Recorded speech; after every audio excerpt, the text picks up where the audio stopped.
Hey everybody, happy Friday. This is Patrick with your Patface Gaming video blog for today, Friday, January 30th, 2009. Hope you're either close to done with work or already finished and able to start enjoying your weekend here, as it's Super Bowl Sunday weekend here in the States, and we'll get to that, which I got in the background, in just a little bit. First, want to get to the news here. A few things in the news today that I think are web worthy, if you will. First, want to announce that Blizzard has released new screenshots of their upcoming RTS game, real-time strategy, Starcraft II. If you haven't seen any Starcraft II images and you are a Starcraft I fan, you're insane, first of all. But second, you can check out the new screenshots by clicking on the link just right there, just right below. All you gotta do is click it, and it'll take you right to the site. They released quite a few, and they look gorgeous, as all of them have so far. Obviously, this game is a long way away, but it's certainly shown the potential that we all hope it has when we finally get our hands on it.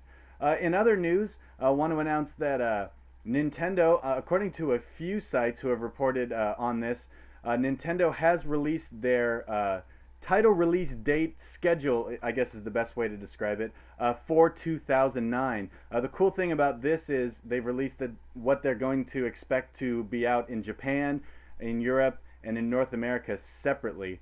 So good news, depending on where you are, or what kind of system you are set up on, you can see what kind of games you're able to get. The website Kotaku gaming website has done an excellent job of detailing these, and so I'm going to link to that again, just right down there. You can check it out and see when your favorite title is going to be coming out. One thing I specifically want to note that I was able to see through all of these is Punch-Out, the very well-known game, from our NES days, if you will, being re-released on the Wii, completely redone, whole 9 yards. Going to be out sometime in the first half of 2009 for us in North America, which is pretty exciting. It's one of those games that a lot of people are looking forward to and have a great deal of anticipation towards.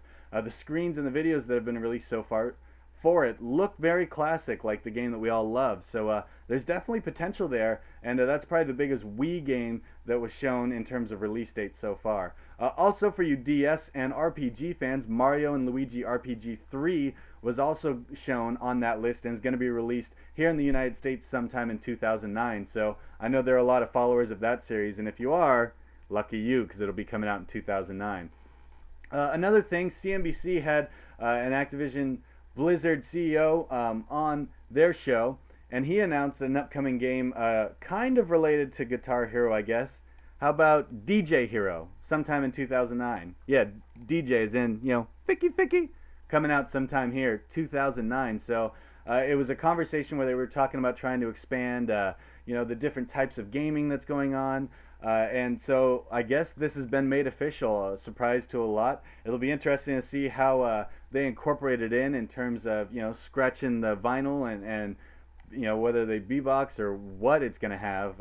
Obviously not a lot of information out yet, but as it comes, obviously we'll pass it along. And DJ Hero, it's coming. We'll have to try it out, and hey, who knows, it might be as fun as Guitar Hero. So we'll have to see on that one. A couple more things I want to note. First, actually both of these coming from MTV's multiplayer blog, and I'll have a link to one of these things in just a minute. But first, want to go to Fallout 3, a game that we've talked a lot about here.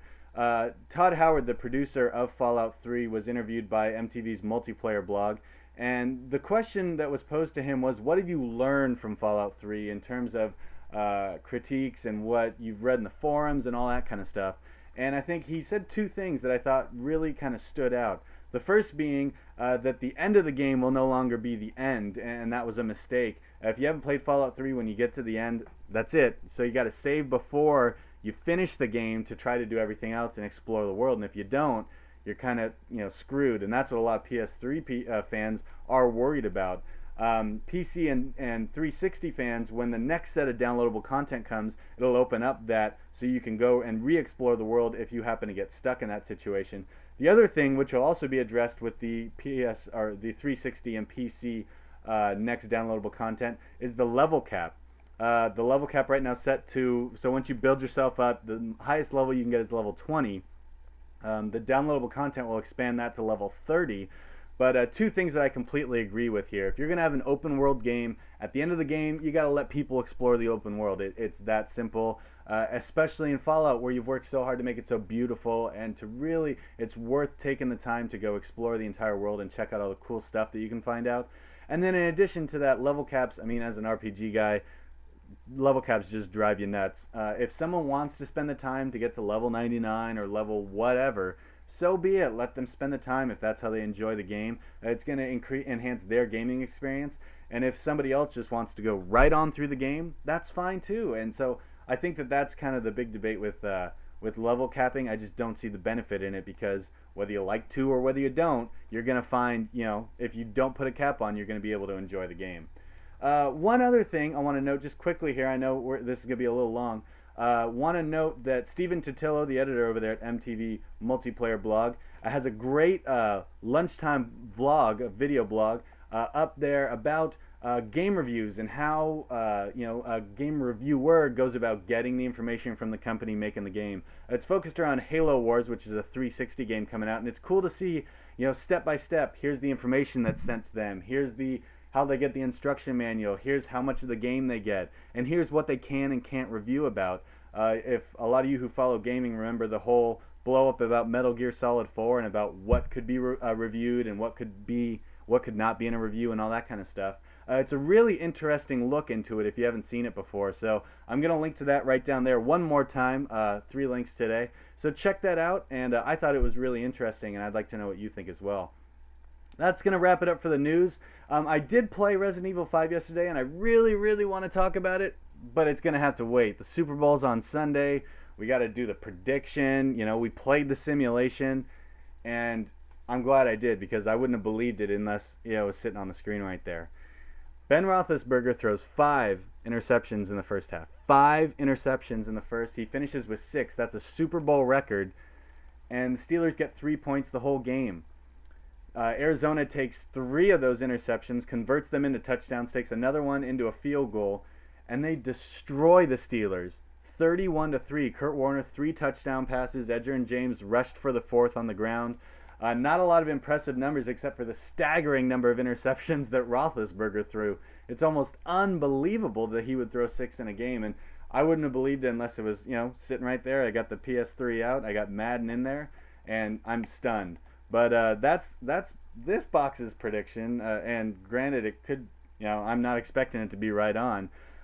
In my personal prediction, I know I missed out on the NCAA BCS championship game, but as much as I would like to see the underdog Arizona Cardinals win, I don't think it's going to happen. I do, however, think they're going to cover that 7-point spread. So I'm going to say final score 24-20. Some of the prop bets, if you're into that kind of stuff that we found from this game, obviously there's one out there. Will Roethlisberger throw an interception in the game? This says yes. That's at -160 if you're a gambling guy. So that's one to look at. The other is the over-under, which, even if it ends up 24-20 in that range, it's going to hit the under.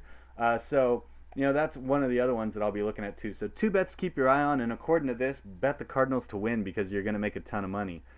So as entertaining as it could be, I guess, Steelers score first, 31 straight from Arizona, and that's your Super Bowl champion. And if you bet on that before the season started in Las Vegas, you, my friend, are rich after Sunday.